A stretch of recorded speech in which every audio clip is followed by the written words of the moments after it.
gonna avoid the thing. Like the plane. No! Stop attacking!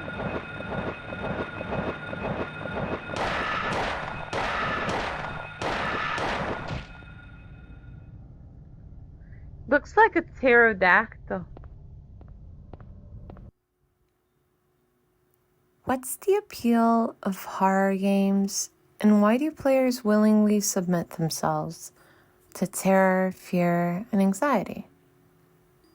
In most cases, virtual dread is manageable whether in the form of spine-chilling dialogues or grotesque environments.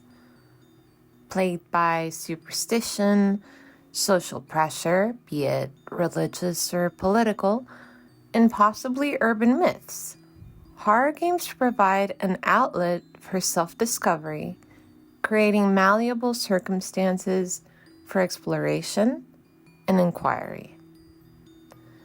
According to Geoff King and Tanya Krzywinska, horror offers death as spectacle and actively promises transgression.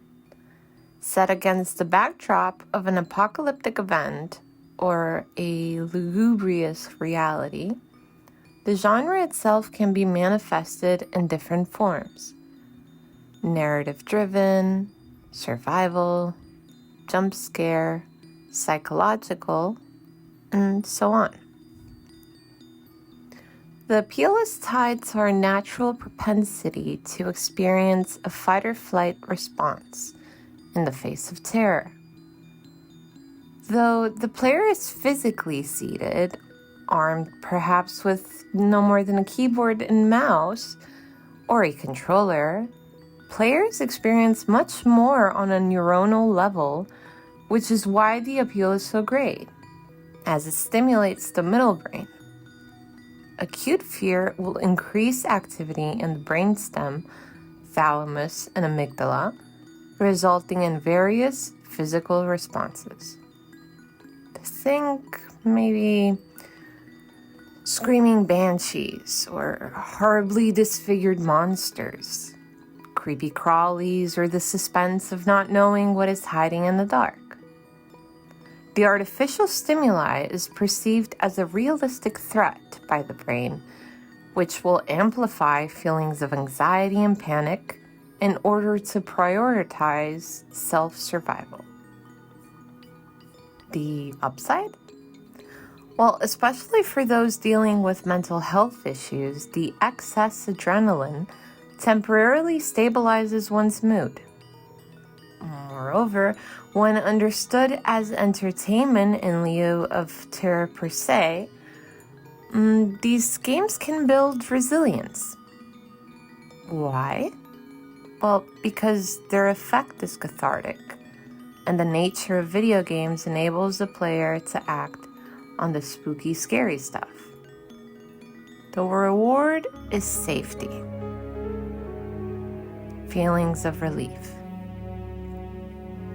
More specifically, the game-generated stimuli will directly impact the body and either stimulate or inhibit activities by order of priority.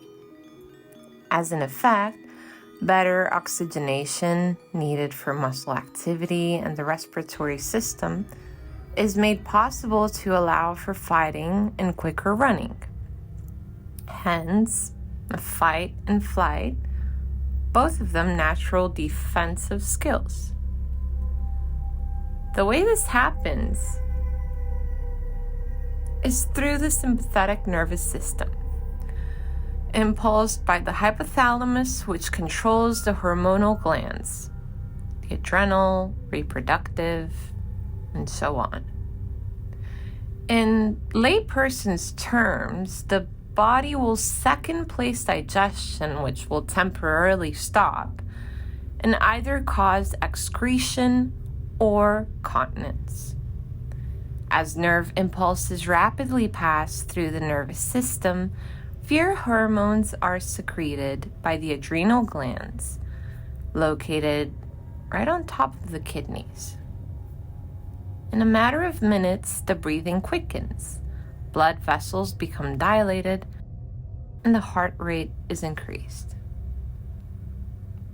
The second hormone, cortisol, commonly known as a stress hormone, will immediately convert stored glycogen into blood sugar to help repair tissue. Additionally, as it suppresses non-essential functions, it regulates the mood by enhancing intrinsic motivation.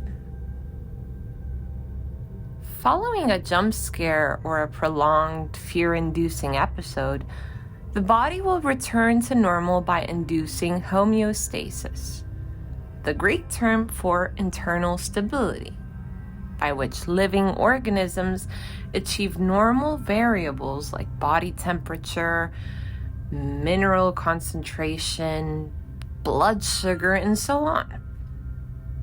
Okay, now back to horror games. They play on fear. Fear is what dictates our reactions and decisions in most cases. The fabric of society is fear, which holds it back from pursuing Socratic questioning and subjugates it to those who employ fear tactics. Since myth and superstitions are irrational, being faced with a tangible, though still screen-bound, monster, players are rewarded with feel-good hormones from the pleasure of defeating enemies and escaping evil. Horror games can be intimate too. How do you feel when you have a gut reaction? You become more introspective. You find yourself exploring your inner feelings, and screaming, crying, and laughing are all natural reactions to distressing scenarios. Developers came a long way from the 1982 Atari Haunted House. We've descended into madness since, explored gut-wrenching basements, decapitated vampires, and fled from ominous-looking aliens. As graphics and mechanics have evolved, the visuals, sound, and atmosphere of horror games have become more realistic and effective at having the player experience a roller coaster of emotions. Oh, and not to mention haptics, which have come a long way.